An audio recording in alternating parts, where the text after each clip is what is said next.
Yeah. I was listening to Twitch earlier today, and the streamer, it was Siegel that I was watching. I don't know if you guys know who he is, but I just know him. He's the Hanzo from guy, right? the what? Did he Oh play yeah, Hanzo from for a long Overwatch. time? Yeah, Okay, yeah. That's all I know. And he said, "What the fuck?" And then Tyr was sitting at the table, and I was like, and I just hear Tyr go, "What the fuck?"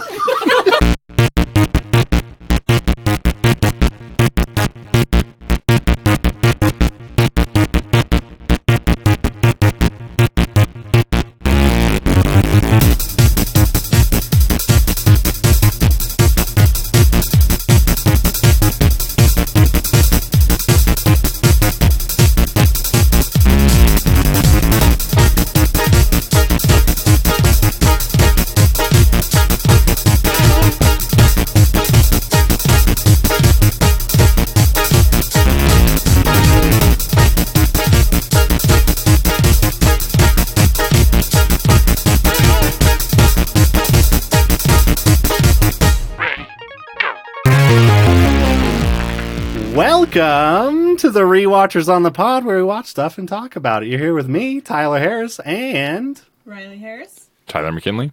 Gwen Hammer. Justin Hammer. our special guest. Courtney Whittier. Thank you so much, Courtney. And Courtney, you brought us Arrival that we watched tonight. And if you haven't watched Arrival, don't worry about it. I mean, you should. It's about the point where you probably should have seen Arrival by now. But if you haven't, I'm going to go ahead and break down every single moment of Arrival as described by Tyler McKinley. Here we go. Oh, man, this is long. I had to scroll for much longer than I thought I did. Okay. And here we go. The worst version of Lois Lane admires an infant, then plays ticklish cowboys with a much older infant, all while voicing over a monologue about time and memory. Her daughter dies of cancer. Lois Lane is a professor of linguistics who is willing to talk to any size group about dead languages. The only thing that can stop her is aliens. 12 large alien objects are parked on our lawn. Saw Gerrera plays his home recordings for Lois Lane. It's alien speech. He wants her to translate it. She wants to see the aliens. Saw Gerrera doesn't want her to see the aliens. He leaves, only to pick her up in her house by helicopter in the middle of the night so she can translate the alien language. Hawkeye is on the helicopter and he thinks science is way cooler than linguistics. Cinematography is cool. The group arrives at a military camp that is set up right outside the giant stone egg. They get a medical makeover. Alan Moore might be right. To achieve total world cooperation, we just need an alien invasion. After the med clinic and worldwide Skype call, they are put into biohazard suits and driven to the giant hovering stone egg. A door opens at the bottom of the egg, revealing a giant hallway that fucks with gravity. Hawkeye sucks at gravity hallway. They arrive at the showroom. The show starts. Lois Lane has performance anxiety. They leave. The aliens speak a language that sounds like a slowed down recording of your dad gargling mouthwash mixed with the sound of a flimsy chair makes when you sit on it. Lois Lane decides to take a whiteboard to see if the Roman alphabet helps. It does. The aliens respond with their alphabet. It's paint spilled in circles. Saw doesn't like the time it takes to teach principal. He could be a manager at a startup. Lois spells her name wrong. Okay, damn it. Lois removes her biosuit and approaches the class. Lois recreates her favorite scene from Titanic. The alien follows. Hawkeye wants to get in on this action, so he removes his biosuit. They all exchange names. They name the giant hand squids Abbott and Costello. Lois keeps having flashes of a child. They call the aliens heptapods. Hawkeye flirts with Lois Lane. Talk about a Romeo and Juliet story. Some asshole on a mic in a basement thinks humanity should fire a warning shot at the aliens. Who listens to these people? Wow. Lois has another kid flash. She's starting to lose it. Just like real life, China is stirring up shit. Lois does her best to ask them what their purpose is. They respond to offer weapon. China and Russia have left the chat. The USA does the same. The Alex Jones listeners leave a bomb on the showroom floor. Lois and Hawkeye enter the showroom unaware of the bomb. The aliens force push them into gravity hallways to save their lives. Everyone wants to fight the aliens. The aliens send down a taxi for Lois Lane. They gas her. She is now backstage in the showroom. Abbott is dead. Costello says Lois Lane has the weapon. She asks their purpose, and she responds to help humanity. In 3,000 years, their species needs humanity's help. The weapon opens time, then the aliens leave. Lois Lane tries to explain omnipotent divorce to a child.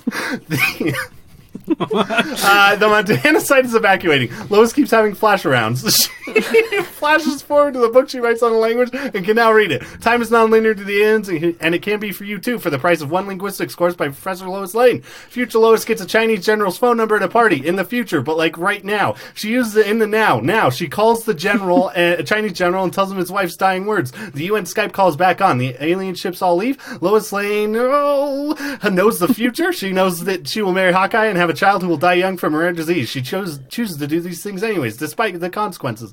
Hawkeye uses the line he's been preparing the whole time. Denis Villeneuve does his best Terrence Malick impression.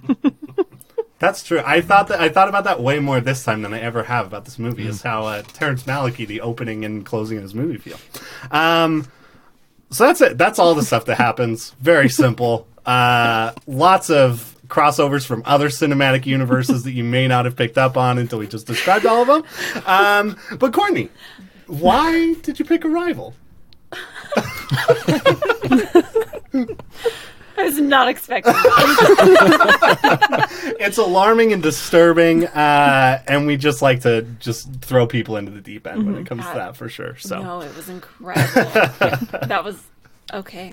I just want to give you a standing ovation. The equipment would fall off. yeah, don't do that. We're holding things together by threads over here. Why did I choose Arrival? I had a list of probably 7 movies that I was choosing between, and Arrival won out because I thought it seemed on theme with my life, which is that I'm teaching philosophy this semester, and so I was like, Fun. it's a very philosophical movie. Yeah. But after that summary, I didn't realize I was watching a comedy. But Here in this basement, everything's a comedy. Yeah. We watched Perfect Blue last week. Hilarious. But yeah, this I will say this is one of those movies. Watching it, for some reason, I remembered the first time I saw the trailer for this movie. And first of all, I don't know if I've talked about it much on this podcast because I've toned it down over the last couple of years, but man, I really don't like Amy Adams. I just haven't for a very long time.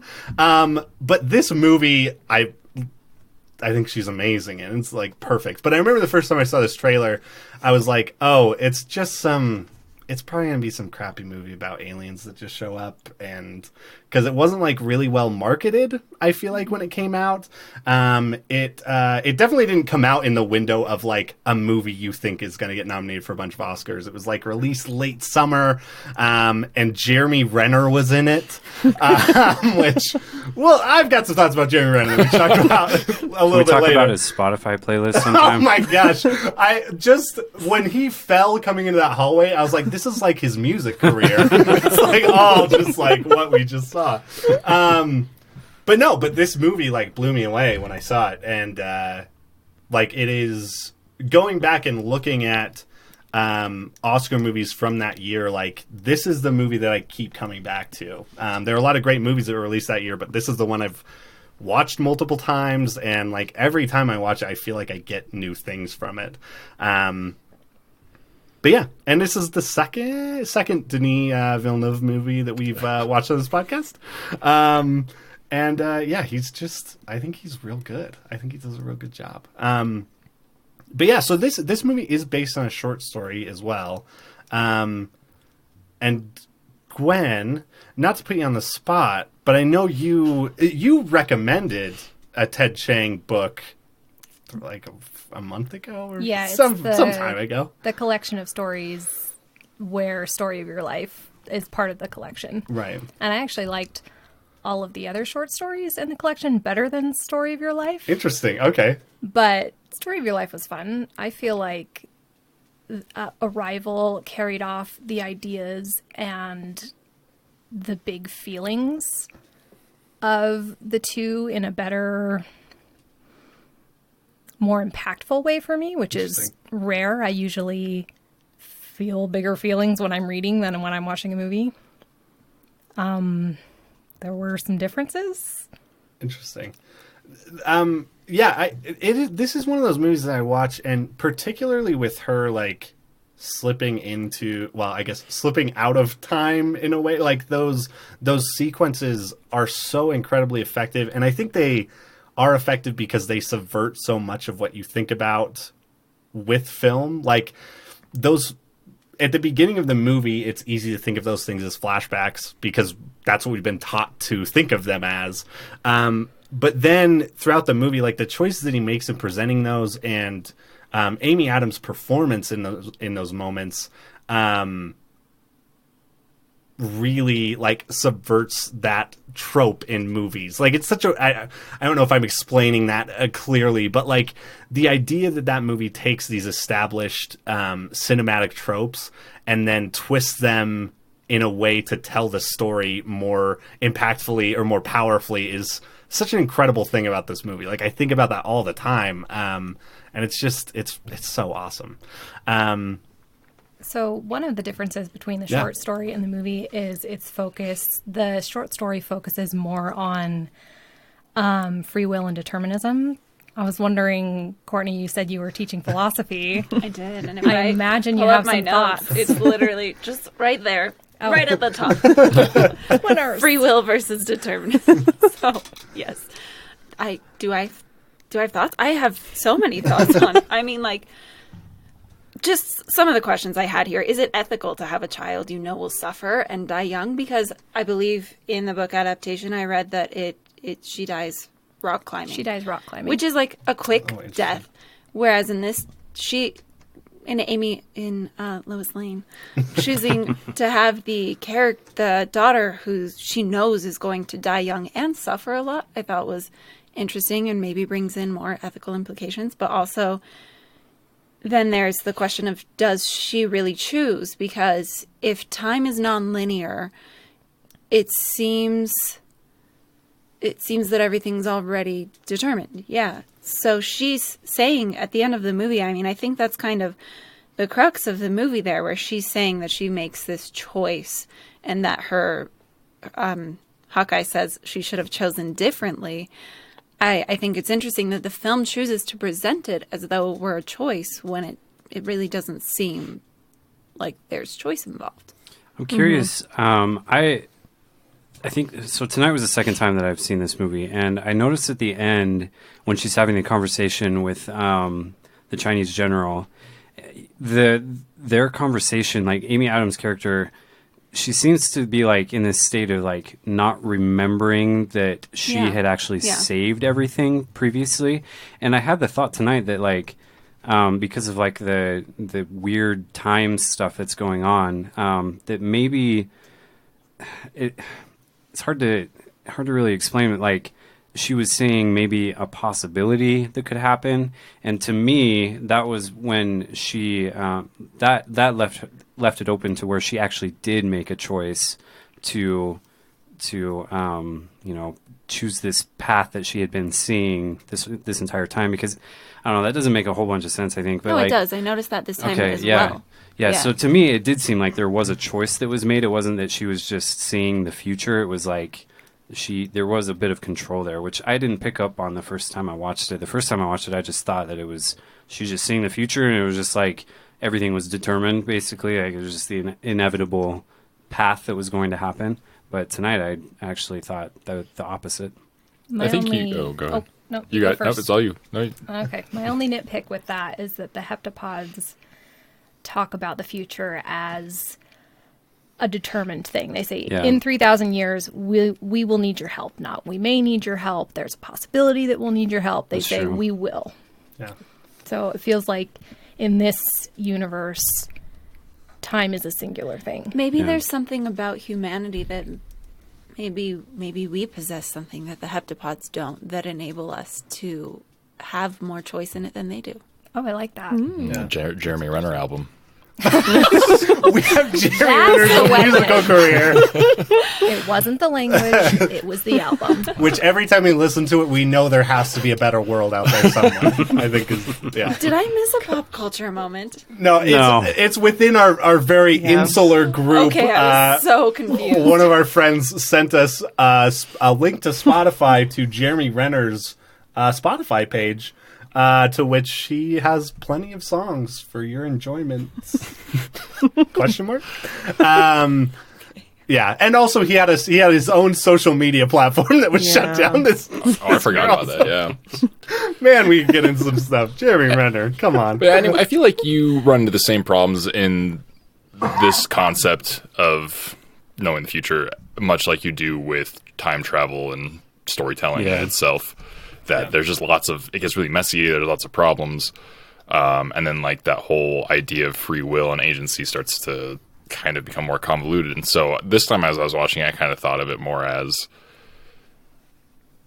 I don't know, she seems very selected, and it's almost like maybe it had to be her because she's the only person who would make that choice to continue to make the same choices that the future has dictated out, who would just naturally do that. There would be like no real, I don't know, deterrence or anything. Because if someone else were to do it, maybe they would try and change things and it wouldn't work out the same way. So I don't know. It's just super messy, and it's just easier to kind of like ride with it and be like, oh yeah, and just look at it more of like less of the scientific nature of like the biological differences between the species and how that relates to how you think in time perception. Yeah. And just more focusing on like the moral choice of that, I think, is the more interesting point of that. Yeah. Even though the concept of like all the other things in this movie are like super fascinating things to me that I thought a lot about before this movie came out, such as time being a nonlinear thing and aliens. I fucking love the concept of aliens. No, that's definitely the most interesting points of this movie. And I didn't know where I was going with that, but didn't even know it is doing great stuff in the world of sci-fi and asking all the right questions so far. So asking all them questions. Go ahead. He's doing Dune next year. He is. And some early reactions to Dune came out today, and wait, really? Is it showing at Sundance? No, it's principal photography is done. They're in post right now, but they showed kind of like a media package to a bunch of people, and there are some people who walked away who were like, "This is like going to be a big deal." Cool. And so, I mean, that's super early. They haven't, anyways. I'm very excited for Dune, mostly because of Denis Villeneuve's involvement. I mean, he can't make a better movie than David Lynch, but as long as it gets close. No, but I do want to talk about talk about some of the filmmaking in this movie because it really is incredible. This is one of those movies too that the budget for this movie is $47 million, which is not anything in terms of like science fiction for sure, but especially like a movie of this with this cast and all of that, and it actually does feel like pretty low budget if you look at it. It's like shot in very few locations. It's limited on that front, but none of that gets in the way of the story. I think it actually enhances all of it. And one of the things I was noticing too is in this one shot that really stuck out to me at the beginning is we'll call them the Terrence Malick bits, where it's Louise talking over kind of her voiceover over some of those scenes. Especially in those sections, they feel so different from the rest of the movie. The camera is much less locked down. There's a shot at the beginning that would like hit me in the face this time of like her walking down the hallway in the hospital, and it's just this curved, like, you know, possibly never-ending hallway that she is navigating, and it was like that just felt like a really great encapsulation of like a lot of what this movie is about. And it's very much, you know, it starts and ends the same way, much like the concept of, I can't remember what that's called, like the name that starts and ends the same way. Palindrome. Yeah, that.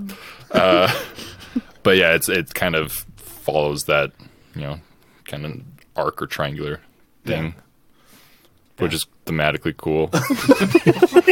Yes. And like the way that this movie feels too, like the colors, like everything feels so I don't feel like it's typical of a sci-fi. Like if we think about, even if we look at Blade Runner 2049, which we watched like a month ago or whatever, just comparing like the color palette and like the explosiveness of the visuals in that movie compared to this, where like colors at times feel like smashed, like in a way that everything is just very like I don't even know the word I'm looking for. Yeah, it does feel dreary. It feels so like mundane. Like they turned down the saturation. Yeah. Exactly. Mm-hmm. Yes. Yeah. And it's that's just, it gives this, I think it gives this movie and like this I think it gives it this feeling of like this resolution and calm throughout it that is really good. Like I don't think it feels like a really strong choice to make for the type of movie that this is. And not something that you would normally see in a movie that is largely about aliens. You know what I mean? In that idea. So I find that interesting because when I watched this movie for the first time, I remember hearing like go into it without like try not to spoil anything for yourself. And so when I was watching it, I remember just feeling like on edge the entire it's time. not calm. Right? Yeah, because yeah. you talk about like the color choice and everything, and how there's kind of like this like a resolution to everything, and like I was like freaked out for like probably the majority of the movie, just like waiting for like a twist of some kind of like, because I was expecting more alien come to take over the world type of stuff, and that's obviously not what it is. It's so much more cerebral and it makes you think, and that's not how I was feeling while I was watching this movie for the first time. Well, I think that's an important distinction to make too. Like I'm talking about specifically about the experience I have this time watching the movie, which this is my 5th or 6th, 7th, I don't know, somewhere around there time to watch this movie. And there is something about that of watching this and knowing the end. You almost get to feel I agree. the movie a little bit more and like feel what Luis might be feeling in a way, which is, again, just a super interesting thing that you can do in a movie. It's insane to me. But it didn't take away from the intensity though of the movie, knowing what was going to happen. This was my second time, and I'm still like consciously unwinding my body from how tense it was. Yeah, I noticed that, and I was honestly surprised, like knowing how it ends. I, of course, like just noticing what they're doing cinematically with like the shots where, you know, the first shot at this like ship, egg, whatever, when you get like right up next to it, it's an incredible shot looking right up to it. It's very ominous though. And then the soundtrack is absolutely, the score is incredible in this. And it's absolutely something that your first experience watching it, definitely you're going to be on edge. There's a lot of like nuance, I feel like, in the score though, where both of those experiences can happen simultaneously for someone who's on a rewatch versus. Yeah. But I was shocked at how on edge I still felt, just like knowing that they were manipulating my emotions a little bit, and still just felt it. So there's kind of a weird balance between, or mixture I should say, of the sound design and the music. It almost feels like they're not separate at times. Like when I remember my first time seeing it, the part that like really stuck out to me was when they're standing in the waiting room kind of area, and the glass is all fogged up, and then you see just like the silhouettes slowly move in of the aliens, and they come into frame, and then there's this weird sound effect musical instrument. I don't know what's making that sound, but it's here it goes. Oh my god! Wow! And it's the sound. that's the one. It's the sound that you would imagine how you would feel in that moment actually make. Like it's this like uncomfort at being super unsettled and uneasy at something that's the unknown and that could potentially be dangerous. And I feel like the sound design in this captures that perfectly. Like I feel like you're right. It's very manipulative, but it works really well to the point where like I want to be taken along for that ride. Yeah, absolutely. Yeah. I think like even the sound of like her breathing when they're first going out there, like made me like breathe differently, because like hearing the breath like reverberating around in the like suits that they're in, like I had to like consciously stop myself and be like, just breathe normal.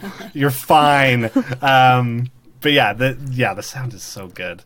And also I think one of the things that this movie does that kind of subverts what you might expect from an alien movie too is you see the aliens very early in this movie. I mean, obscured, but you see some like weird shit very quickly, and I think that also serves to kind of like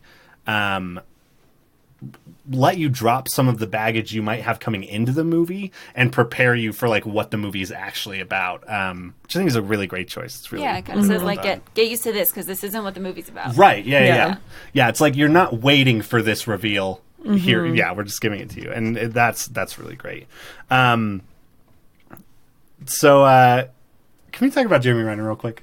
I thought we did. I mean, we talked briefly, but he's the real Renner in the room here, and I really like there's a couple things that I just want to get out of the way about Jeremy Renner. First of all, I don't know why it struck me so much this time as opposed to other times I watched the movie. I really like this script. I think it's a really great. I think it's really great. Like, I think that the way that it's paced and the way that information is like parsed out is like really great. There's a line at the end of this movie I could do without ever hearing ever again. It's when Jeremy Renner, when they're dancing, this beautiful like Terrence Malick moment. We see the beach, Amy Adams awkwardly like dancing, sort of, and then like dancing, and then Jeremy Renner just saying, "Wanna make a baby?" Like, boo. Boo. I don't know if like there was a producer that was like, well, okay, I loved the movie, but we got to the end and I wasn't sure if she had decided to have a baby yet. And so they added that line so that she could be yes. And that could be like, see, she's decided to make a baby, but woof. I did not like that. But the whole thing, she's telling Hannah the story, right?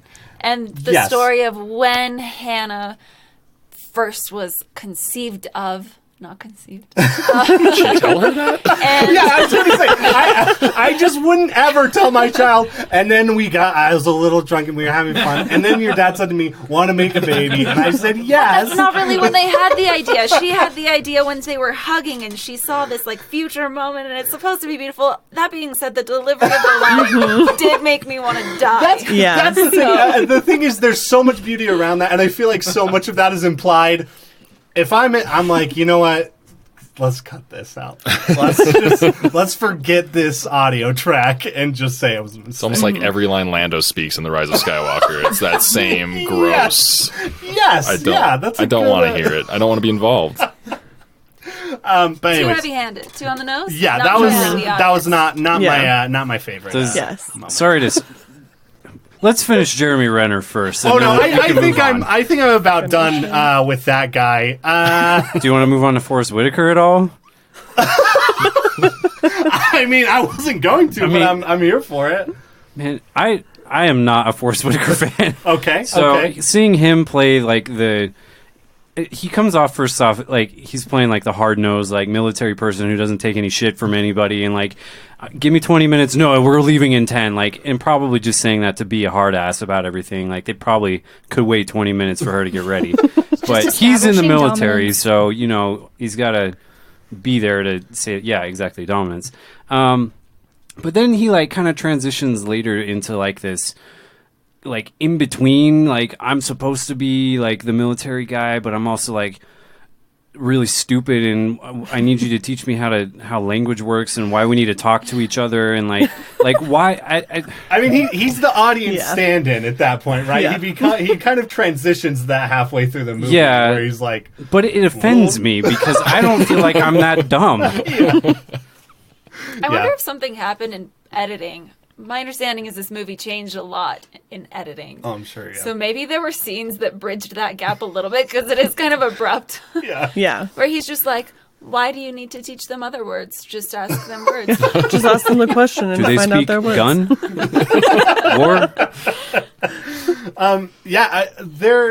There are some characters in this movie that I feel like for sure could have ended up on the cutting room floor.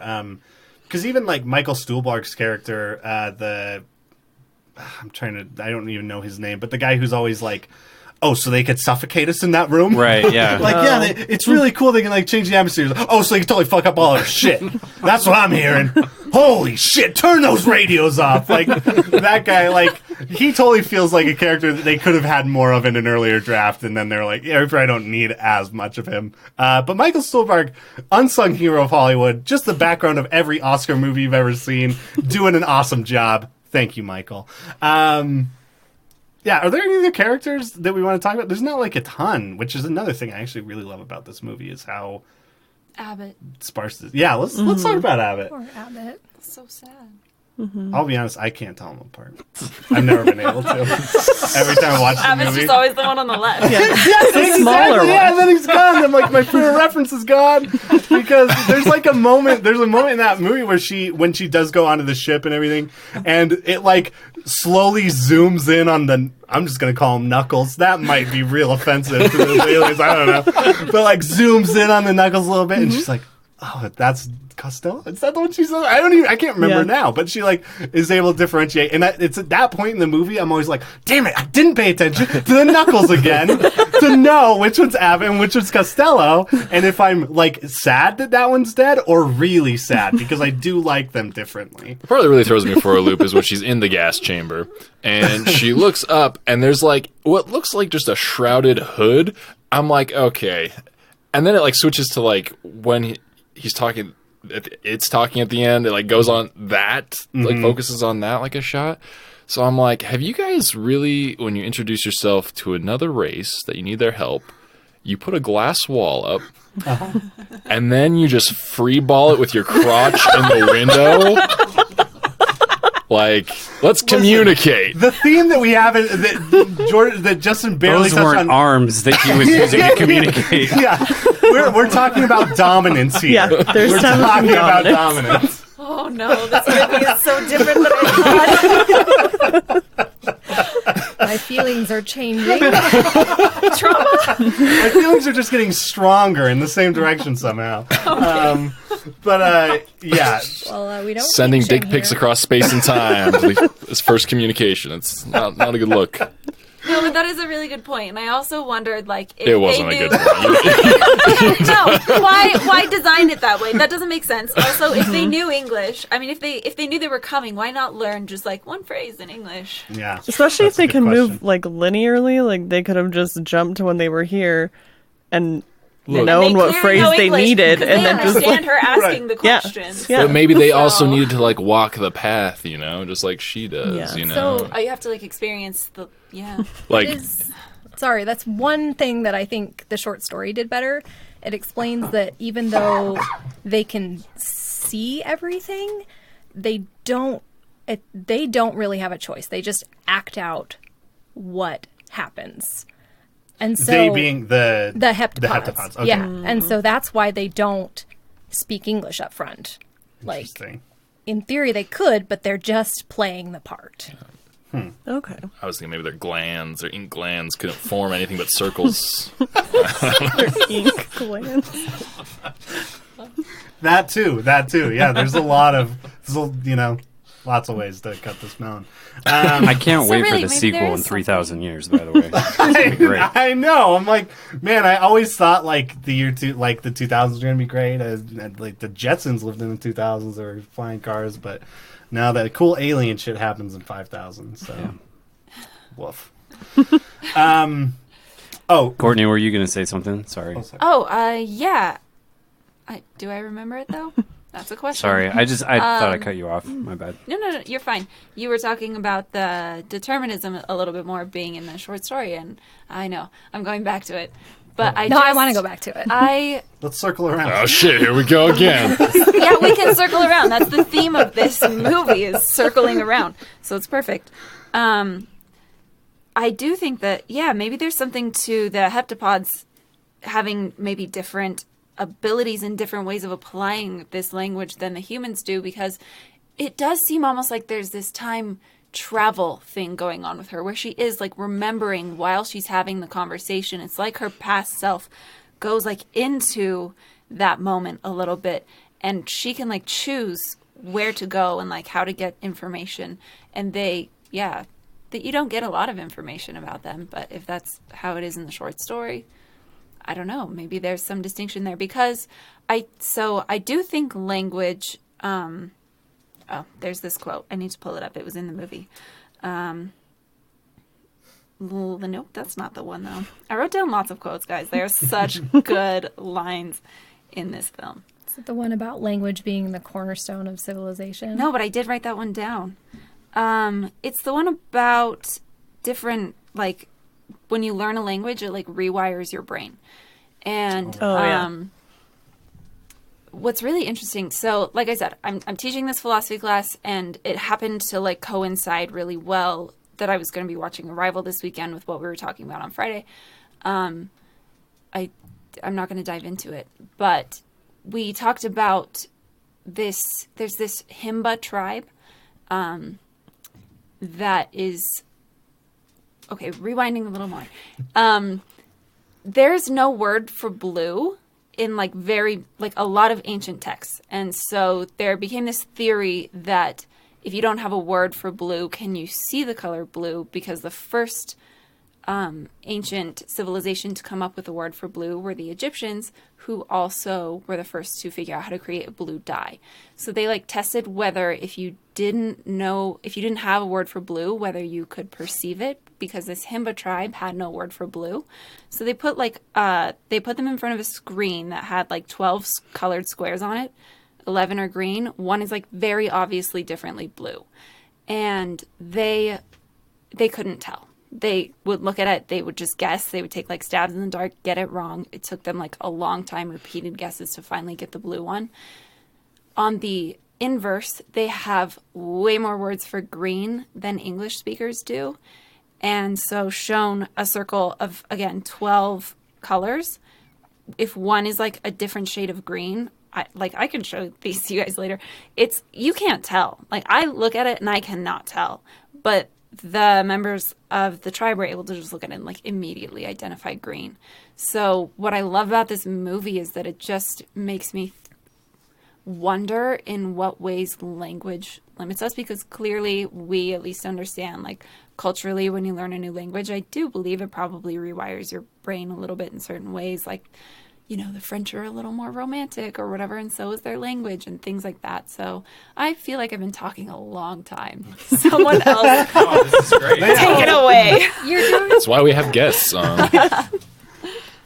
Yeah, no, that's really interesting, and I do like the idea of that they present in this movie is the idea of like language. The language that they give them is a tool in some ways. It opens up these other possibilities, and that really is fascinating to think about. And it's interesting because there's so like languages all around us, and like I take it for granted obviously every day that's just how we communicate. Like, written language is how I see everything through Twitter and like all of that, you know what I mean? It really is like how could that not affect the way you think about everything and stuff? So that's really fascinating. I also thought it was you say written language, and I wrote the line where they're talking about writing conveys a meaning but doesn't represent sound. It's a second communications channel. I thought that was really interesting as well. Yeah. Anyway, there are so like good lines. two words that come up in this that I always forget, but it's the one that they use to describe that exactly. It's like saciocentrific. I don't know. I'm just going to string a bunch of prefixes and suffixes together until I'm satisfied. I did write down nonlinear orthography, but that's not that. Yeah, but that is also just music to my ears. Like, even just hearing that was great.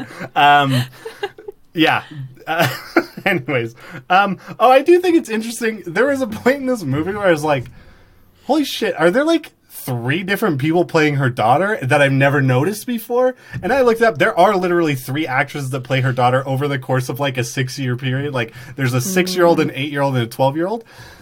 They don't look terribly alike, and I really noticed it this time. And at first I was like, is that like the thing that's like, yeah, it's not fucking determinism, because look, she's got 3 different daughters depending on what she chooses. Like, I was like almost flirting with that idea for a minute, and I was like, oh no, it's just 3 sort of not similar looking actors. But so that was an interesting thing.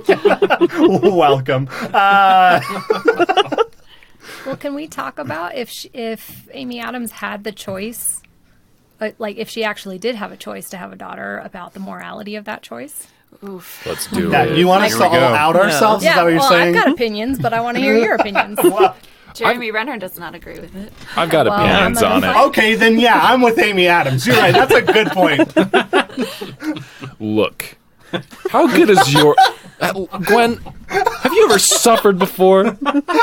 You're on this podcast, so I will say yes. Feeling a little on the spot. I mean, like, look. I mean, I think it's something you contemplate when you're having a child anyway, is, man, life sucks, and the world is fucked up, and people do horrible shit to each other, horrible shit happens, and it's going to happen. Man, you know what subreddit I fucking hate is Last Images. And it's a subreddit of pictures. It's the last photo taken of a human being before they're dead. And it makes the front page a surprising amount. I'm surprised anyone subscribes to this shit. Anyway, the saddest one I ever saw... Yeah.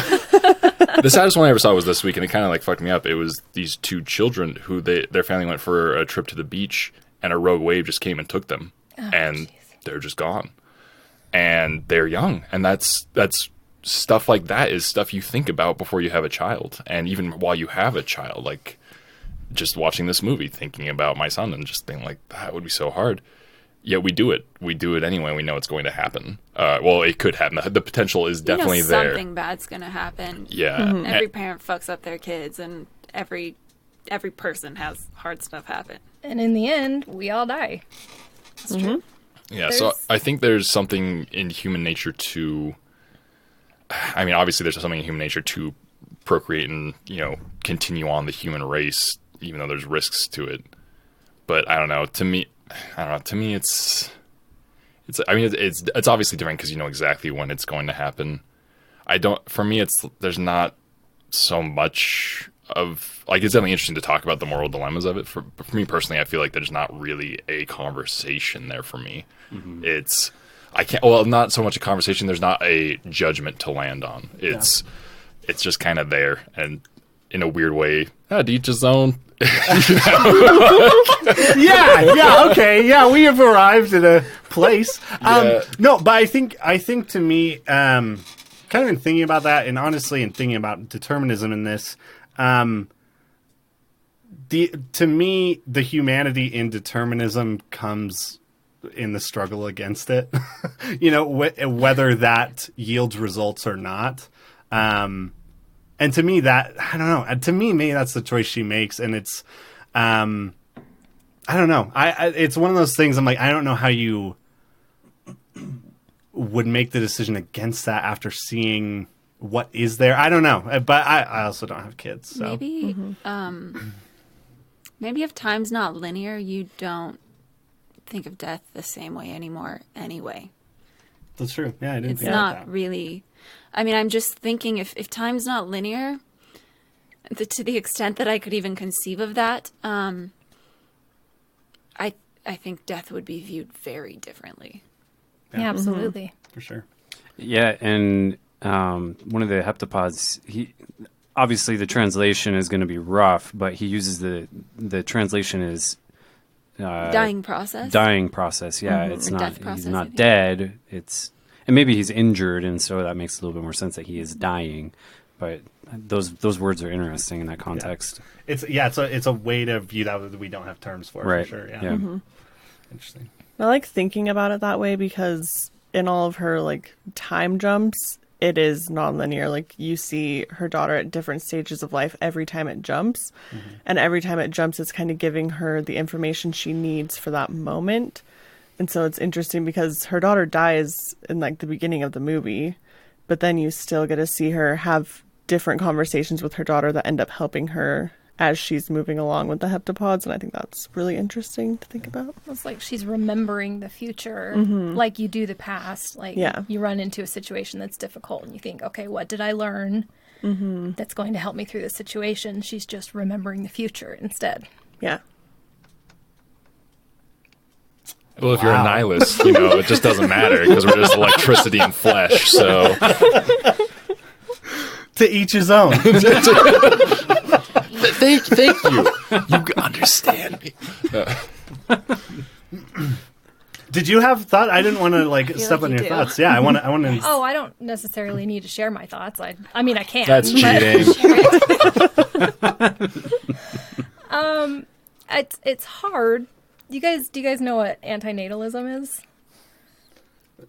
Not thinking you should have kids? Being Is pregnant. that the idea that it's bad to have kids? It's the idea that because a child cannot consent to life and to the suffering that comes with life, that it is immoral to bring a child into the world because they can't consent.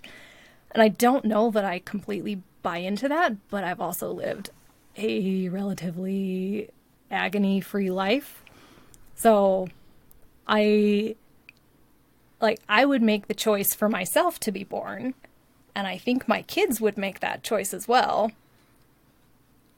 So my thoughts are, it's complicated. You can't sue your parents for wrongful birth. Oh, seriously? Dang. That's a nice way to make a quick buck. I'm doing it right now. I don't think I'm going to make any bucks by suing my parents. No, sorry. By me, a quick buck, it means it's so small that it will quickly pass through my hands to an endless sea of debt that exists. I was thinking Cheetos. Well, yeah, hence the debt. I might just be hungry. Yeah, that, man, yeah, this movie really fucks my brain up. In a good way, I like it. I do want to talk about, really quickly, there's actually something Riley mentioned, the idea that I think this movie does really well again, and talking about subverting expectations and using your expectations coming into this movie is showing her daughter dying in the opening of this movie, and then presenting Louise, who like clearly has some baggage. Like you can tell just in the conversation she has with people, the conversation she has with her mom. It's so easy to just take the events that you've seen from the first scene of that movie and be like, oh, well, her daughter died. She's like struggling with that. And now she has to like work on this government project. You know what I mean? It's like this, you connect all these dots immediately. And then the movie like unravels that and like replaces your perception of all those things. It's really masterful and real good. Yeah, Pixar has taught us that a loved one will die in the first 5 minutes of the film. No, yeah, for sure, I think that's something I never thought of the first time I watched this film. But yeah, it's an interesting way they use our preconceptions about it. And I do want to know, the first time you guys watched it, when was the moment that clicked for you? Like that you kind of like, because there's the moment they kind of explain everything. At what point? But they do telegraph it really hard throughout the whole movie. I guess when was the point where everyone kind of realized? Mine was a little bit embarrassingly late. I think mine was pretty Mine's late. really I late. think I think it's late for most people, probably. I don't know that that's the plot twist people are watching for. No, it's definitely not. So Yeah, Mine is the zero-sum gain. that was mine too. Yeah, I think that's the way they try to tip you off. Yeah, well, mine was Yeah. after that, so there you go. and I consider Gwen I consider Gwen like one of the smartest people I know. So anytime I can beat her at anything, Tyler, you're so I'm like, misinformed on that point. I did have something I was curious about with those memories, and to what extent, like when she figures it out, because I think the zero-sum game is when she starts to figure it out. And I was curious this time around watching it, how much emotion she experiences when she's experiencing these, for lack of a better term, memories, flash forwards, I don't know what to call it. I'm wondering, I don't know, when we experience our own memories, how much of the emotion from that moment do we experience as we're thinking about it? Because and how much background information does she have? For instance, when she's like, you want to talk about science, go ask your father. Like, usually, I don't know, if I'm talking about someone for a frame of reference, if I say their name, I'll like picture their name in my head as well, their face in my head. Oh my gosh. It's late. It's not that late. We knew what you meant. Yeah. So I'm just wondering, I mean, clearly that didn't tip her off, so that wasn't necessarily going on. But, yeah, I was kind of curious how much emotion is present in the things that she's seeing. I kind of felt like she was experiencing all the emotions of the memory without the logic or the language. She didn't understand why she was feeling what she was feeling, but she was still feeling it strongly. That's at least how it came across to me. And she was also very sleep deprived during this period, so I'm sure she was ascribing, some of her weirdness to that. I think she was, yeah. Yeah. I think it's interesting, too, to think about the idea of, like, the way you experience something in memory versus being physically present in that moment, and if that is what she's experiencing. You know what I mean? If those, like, if she actually is feeling the physical moments in those memories, which would be a really bizarre thing to experience. Like, if I was like, oh man, I remember that summer, I was just like, and like felt it, that would fuck you up. Like, I would feel like real bizarre. And so even that stuff, like, mechanically is like, I do. That's an interesting thing to think about. I don't know how this experience happened, but it just takes me back to, like, time. How much does time affect how you experience memories? Because Right. I don't know where I'm going. That's it. I realized a couple weeks ago that I don't remember very much of what it's like to be 19 and 20, which is 10 years ago for me. yeah. And realizing that that person is a little bit lost to history, and what would it be like for me to be remembering myself at 40? You know, the weird decay that memory undergoes over time. What would that be when you're remembering the future? Yeah. Like, does it get clearer as you get closer? Or maybe your memory of the past gets clearer and you actually remember more. Yeah. She never goes back into the past, but it seems like she should be able to. Right? Yeah. Well, Yeah, I would mean, if think. she's experiencing it as a totality, we mostly focus on her seeing the future, but maybe Yeah. she's seeing the past better too. Yeah, we're calling it the past and the future, and she probably wouldn't even conceive of it that way. Yeah. So, anyway. It's just called Luis to her. There's Luis, I'm Luis, he's Luis.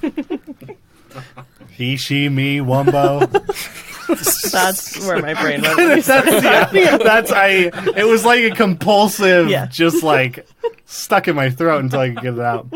Are there any other, like, kind of closing thoughts on Arrival before we kind of finish up? I don't know if this was on purpose, but Montana. Okay, I wrote it down. Montana is also the site of first contact between humans and aliens in Star Trek First Contact. Interesting. Okay. Not really, I just That's like it. probably a thing. No, that's No, cool. that's- Yeah. I mean, that's definitely got to be intentional. Like, Yeah. that's Like a not little Easter a, egg, yeah. Yeah. it's not an accident. Our boy Denis loves Villa La Vagabond or whatever the fuck his name is. Loves sci-fi. Villa La Vagabond? Is that like... That sounds like a Commedia dell'arte character from an obscure Italian play from like 1600. Villa de Vagabond! Well, great. I think is Villa de Vagabond what we're going to go out on? For now, for our soft ending each his to the own. Yeah, podcast. we can pick wherever. Well, great. Well, if you want to reach out to us at all with any thoughts about Arrival or anything else, our email is rewatchersonthepod@gmail.com. You can follow us on Instagram and Twitter at rewatcherspod. We're going to take just a brief break and be back with some recommendations for other stuff to watch. Thank you. Bye.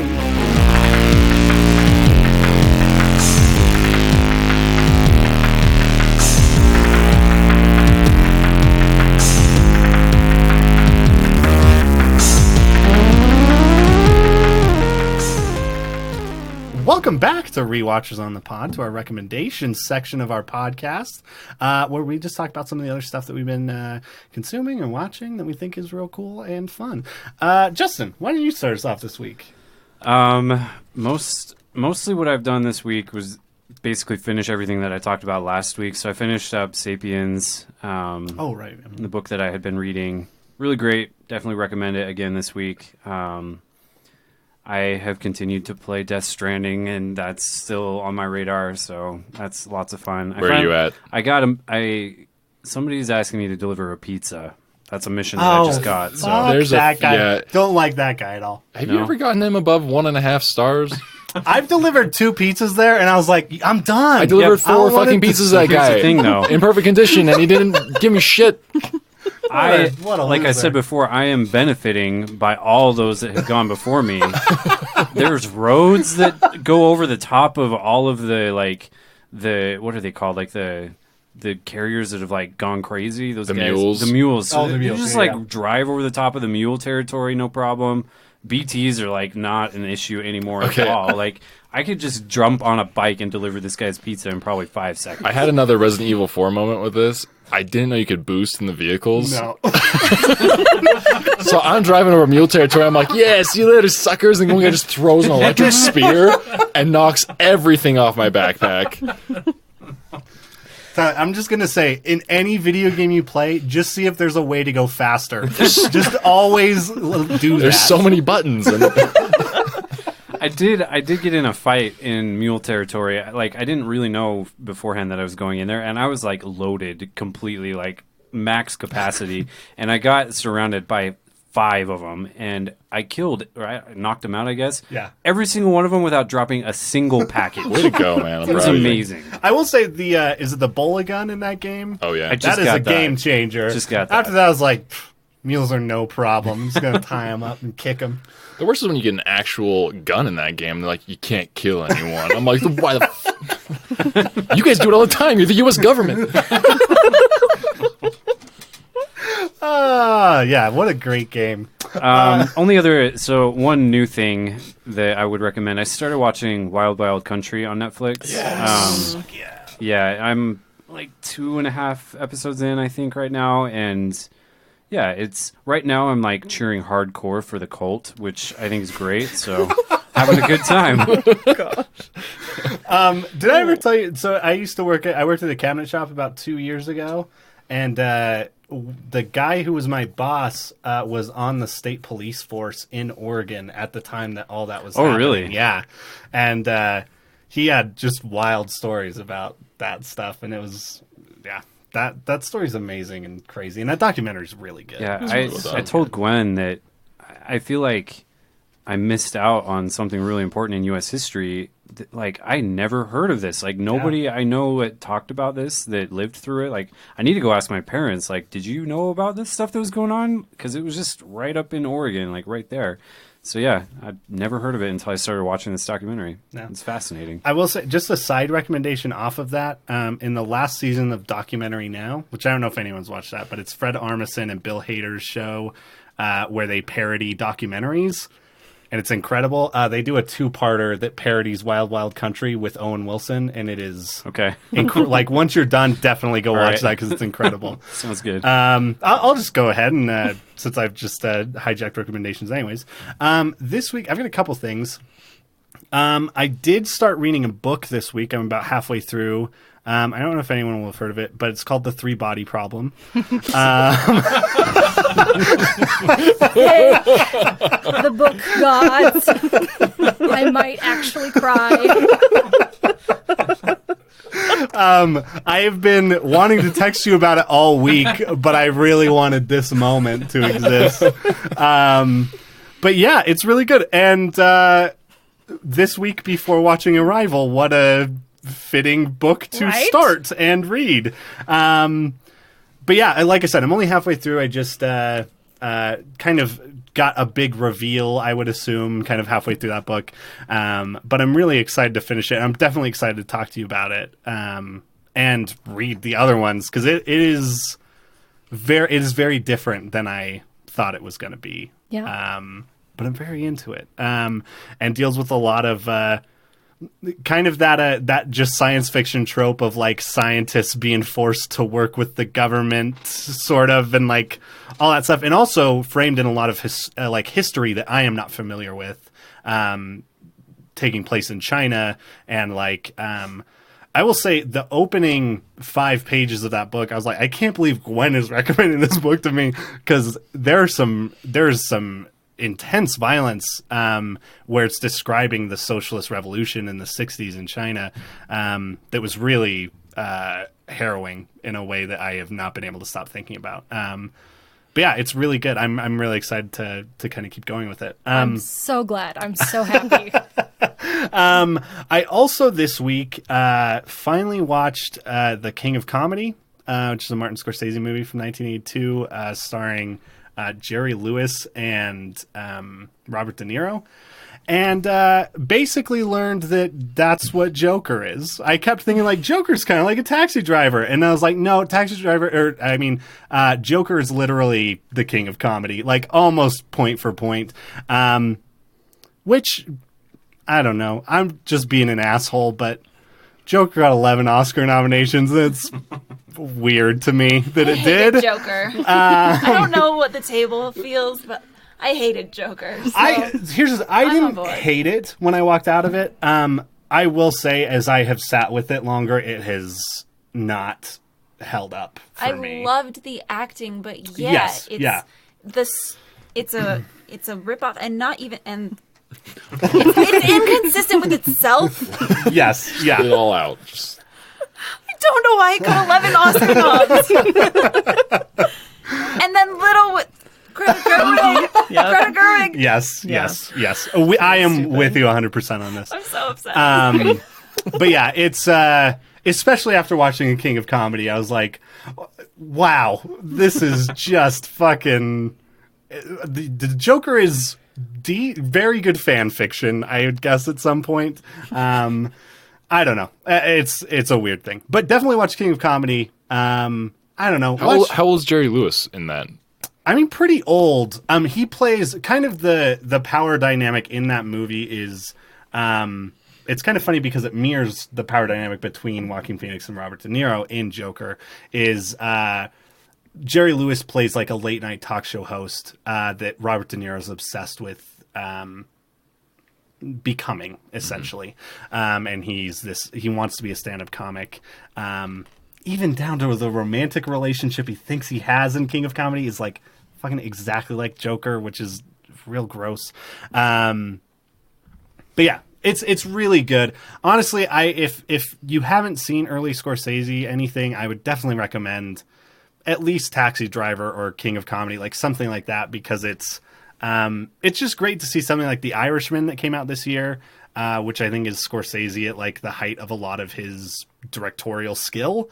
And then being able to see like Martin Scorsese when he was like, fuck it, we've got like this much money and we have to make this work. And it's just real gritty and like good, like guerrilla filmmaking and really good.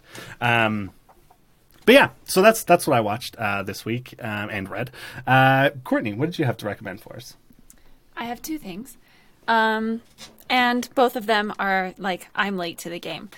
And so, sorry. But first one is Fleabag. I just watched that last week. And yeah, I did all of season 1 on Friday night last week. And I liked it. It was funny and like charming and not charming at all. And, Yeah. you know, like I liked it. And then I started season 2 on Sunday, and with the caveat for those who haven't seen it, like, I do binge watch a lot, but watching a whole season of Fleabag only takes like 3 hours. So yeah, I watched season 2 on Sunday and cried most of the day, and also like laughed my ass off so much that like I got questions about if I was okay. And, Is she turning into the Joker? I have a condition. Gosh, fuck that movie. No, I'm not gonna do it because it would be so loud. But no, it was hilarious. The first. Have you guys seen it?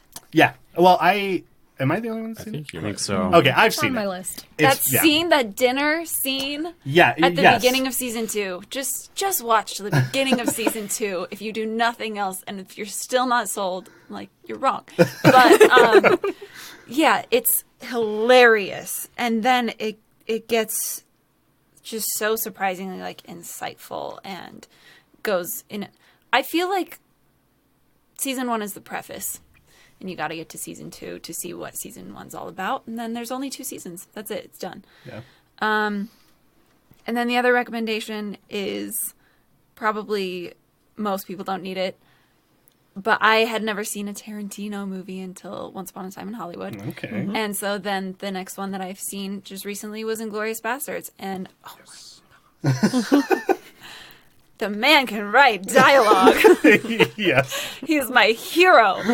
That that scene at the beginning is so good and so tense, and it's just two people talking.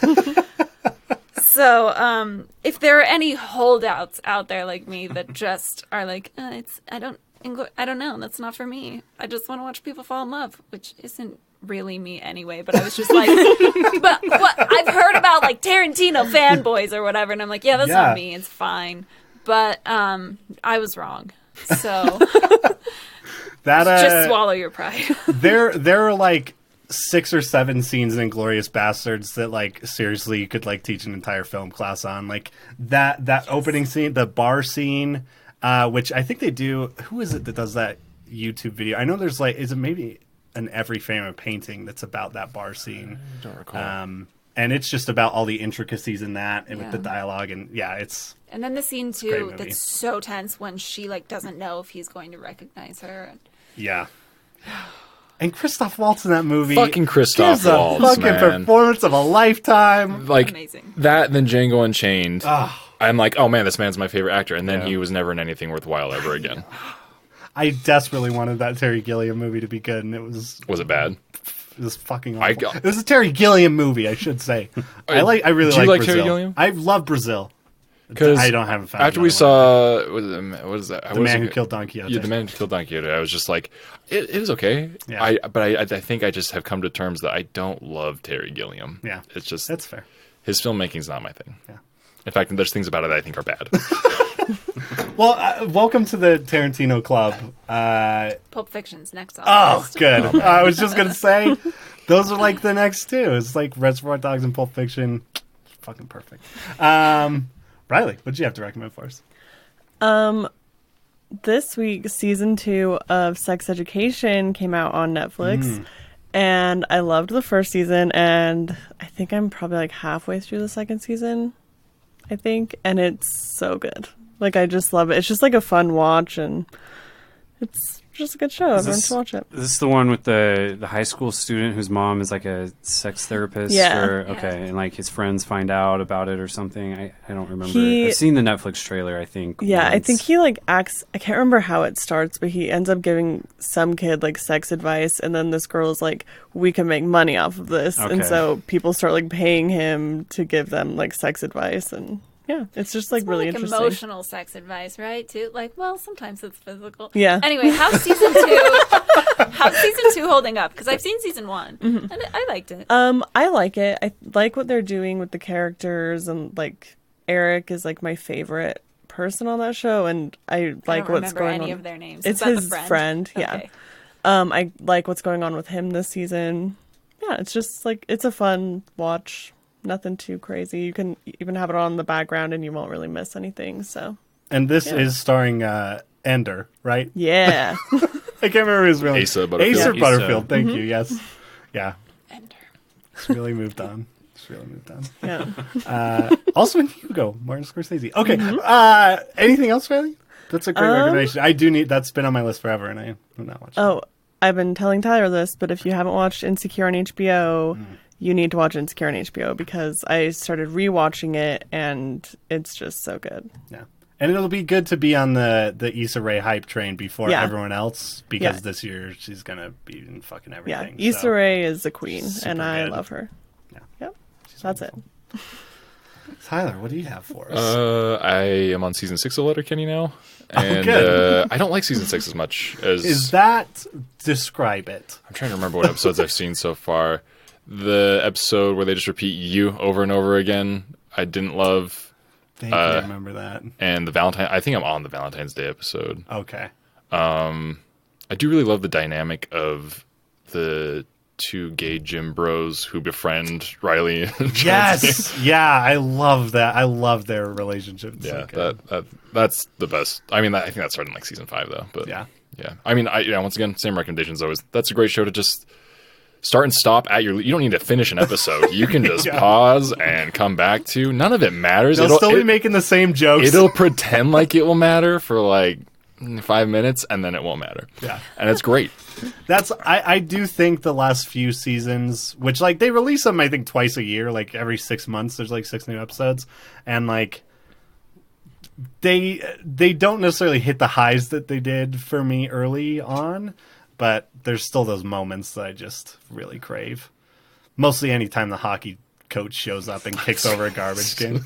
It's fucking embarrassing. Like, it's just really good. I guess the good part about that Valentine's Day episode is when he's doing speed dating with Riley, and he just starts trash talking him. Transitions from grieving over his dead wife into just tearing into this kid. Yeah. And the female hockey team coaching was really fun. Oh yeah, that one's really great.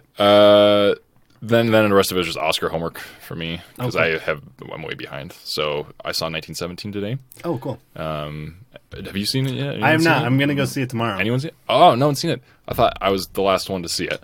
Okay. It's good. It's it's weird. I really, really enjoyed it. I don't know if that movie works as well if it's not a one shot. You know, That's cool. Yeah. Like that really helps the movie. Deakins is a god. He's the best. I will wager he is the top 3 cinematographers of all time. Fight me. No one will. No, because no one everyone will. loves him. And there's reason for it. Like, this movie is so good because there's obviously it's moving the whole time, but then when it settles into its established shots, it's blocked out so perfectly. Then something else will come into frame, and it will it doesn't even need to readjust half the time because it's already set up for this perfect frame shot. And then just the way it transitions, the cinematography is really the star of that movie, and the music is actually really good too. It's really tense. And it all feels very visceral because since it is a one shot, you're there for the entire journey. And that's a weird thing to feel. It's a weird, I want to talk to you more about this after you see it, because it's almost structured like an adventure movie. In a weird way. There's it's got all the hero's journey points very clearly. And kind of in your face. And the way it all just kind of comes together is really good. I liked it. There's a couple things in there that's it's hard because it is so visceral and you are so into it. It's hard to connect with some of the choices that the main character makes. Okay. And maybe I'm just overanalyzing it, but I'm like, you're really gonna fucking enter that building blindly like that? Like, oh, you know a German's in that building? Yeah, go around. Like, you're not gonna walk in there. It was 1917. They still weren't as afraid of Germans as we are. And So there probably maybe wasn't as much hesitation, you know. and there's a lot of things that were done just to get the cool shot. Yeah. Like, oh, I've just been drowning in a river. I'm going to grab onto a log, but I'm going to hold on to it upside down backwards with half of my body underwater. It's like, no, you're going to go on top of the log. But the shot's cooler if you're laying down. Also, I feel like a bad person. This might make me a bad person, but there's a couple moments in this film where the character could save himself a lot of grief if he would just shoot the unarmed enemy soldier. And I was talking to Katie after the movie. I'm like, am I a bad person? I'd fucking shoot that guy. No hesitation. The only hesitation I would have is just because I'd be so scared. I wouldn't morally judge. I'd be like, look, man, there's 2 of us. We're on a long, Fellowship of the Ring journey here. I'm not going to take you prisoner. What are we going to do with you? You're burning alive. Yeah, he's dead. Anyway. Okay. And then I watched half of Marriage Story. Oh God, it's so I've here's been really hesitant to watch this one. Don't. I want to watch it. I need to try it again because I didn't like it, but Oh, really? okay. What did you not like about it? it felt very unremarkable to me, which is fine if it feels emotional instead and cathartic, and it didn't feel that to me either. Yeah, like I said, I'm only halfway through. So far, the stuff that it thinks it does really well, I don't think it does. One's very unremarkable. It's not bad. It just isn't wowing like it seems to know or think it is. The things that are very good are, the acting is incredible. I feel like there's also some really good character moments that are side characters. There's a scene where he's being served divorce papers, and that whole scene in the kitchen I was laughing my ass off through the whole thing. It's a very fun scene, and it plays out in a very great way, and it's because of the side characters that make it all work. But yeah, performances are great so far. I'm not on the hype train about it right now. But You didn't get to that scene though yet. The scene. oh yeah, that scene. Yeah. I don't know what you're talking about. The memes? No. I'm such a nerd. I haven't. I know what you're talking about. I Yeah, it's haven't seen any of the everywhere. movie. I know what you're talking about. Yeah. Oh, okay. I think I know which one you're talking about. Is the one that everyone always pairs with Baby Yoda to make those Yeah. stupid ones? Yep. Okay. The acting in that scene, I will say, even if I didn't love the movie, that scene is good. Have either of you seen any other Noah Baumbach stuff? I haven't. I don't Okay. know, to be honest. What else is? I'm trying to think of the bigger ones. Squid and the Whale, Francis Ha, Meyerowitz Stories, I guess would be the is bigger on my ones. list. Meyerowitz No. Stories. Francis I've got that Ha's one on my beautiful. list on Netflix. Yeah, that one's great. Yeah, because I think that Noah Baumbach strikes me as a director that is very similar to Wes Anderson in that you're either going to be in on what he thinks is cool or not, and so I just wondered if it was similar to those other movies. Well, Marriage Story, I think, does so far is like, I mean, it's striking that it just feels like they're kind of well-worn subject matter, and people who have already explored these things many times before, and this kind of presents itself as like a revelation, like it's the first time anyone's ever like analyzed a fucking relationship before, and it's like, we get it.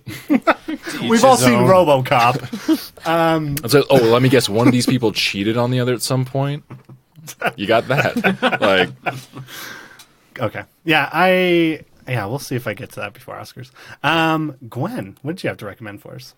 I've got two. So, in preparation for Arrival, I rewatched part of Crash Course Philosophy. And it's a YouTube series that just takes 10 minutes and talks about, well, I watched the free will and determinism one, and there's one about compatibilism, language and meaning. There's one called Netflix and Chill. Cool. So I think you guys have talked about Kurzgesagt on here before. If you like Kurzgesagt, I think you'll like Crash Course. But I really like the philosophy one.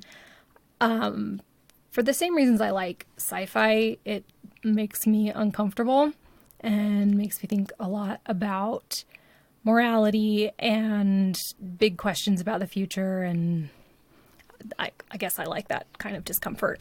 Cool. And then the other one is White Sand No. 3, which is a graphic novel in Brandon Sanderson's Cosmere. So it was written by Brandon Sanderson, adapted by Rick Hoskin, and illustrated by Fritz Casas. I don't know any of those people. Yeah, I figured I'd give him credit.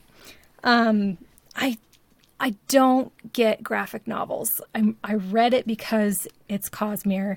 I really want to get graphic novels, but we talked a little bit about how language shapes the way you think, and I'm just not used to thinking in pictures like that. I had a really hard time following what was happening, and then there was this really big pivotal character moment, and I could tell, like, oh, this is a big moment for this character, but I couldn't feel it because I didn't connect with the character. I didn't know him like I would Interesting. reading a novel. So That hurts. No, like seriously, I want to get it. And I think part of it's my fault for not actually slowing down to look at the artwork, just because I want to read I'm used to reading Yeah. the story instead of seeing the story. I have a book I need to let you borrow. It sounds really dumb what I'm about to tell you, and it is going to sound like I'm an asshole, but I'm not at all. This was like one of my favorite books. There's a book called Understanding Comics, and it is wait For dummies. kind of no, but it's a guy who is probably wrote one of my favorite graphic novels. Like The Sculptor is probably like one of my really favorite. good. I think it's one of the greatest achievements of the graphic novel. But he wrote a graphic novel that is about how graphic novels work and why story is presented that way and why people who write graphic novels make the choices they do. And it's very cartoony, and he's written he is the guy who is like guiding you through all of the different aspects of it. But it's honestly, I've always loved comic books and graphic novels. But Trevor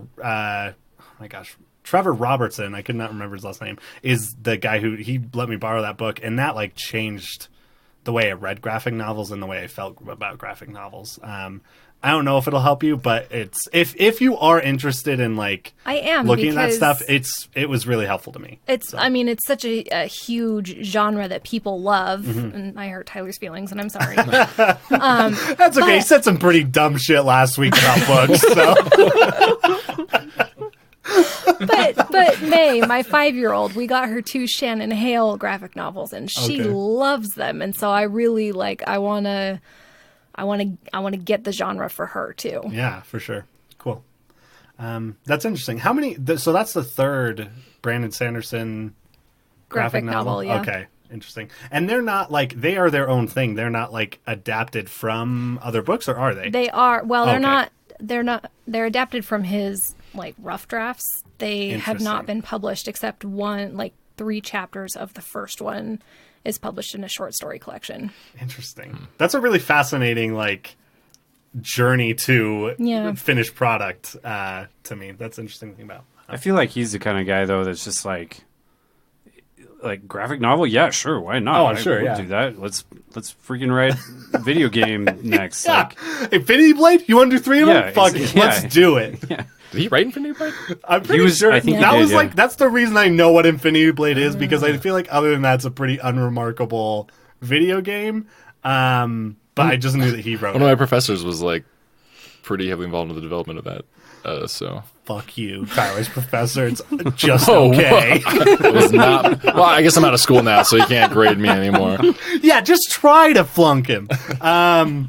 Speaking of Sanderson, I'm assuming y'all saw that he finished the rough draft for the next Stormlight Archives. Stormlight Archives, yeah. I did so see that. I think the expected release date is this fall. Started. November. Oh, that's right. I finished keep forgetting. Mistborn, but Yeah. I haven't. Okay, you've hurt my feelings now. I mean, Remember those books that you were dangerous talking about? I mean, this might hurt Yeah, these guys them on more. the I podcast. didn't love Mistborn. You need to move. I thought it was. You cannot live okay. next to me anymore. Yeah, how's your house insurance looking? You should probably up that policy just a little bit, just in case. Look, because of who lives on the other side of me, I've been up in my arsenal. Okay, so. But yeah, no, I actually started Way of Kings, but I just finished Mistborn, and usually when I finish a fantasy series, I'm like, I need a big dose of sci-fi, and then I need to go back. So 3 body problem, right?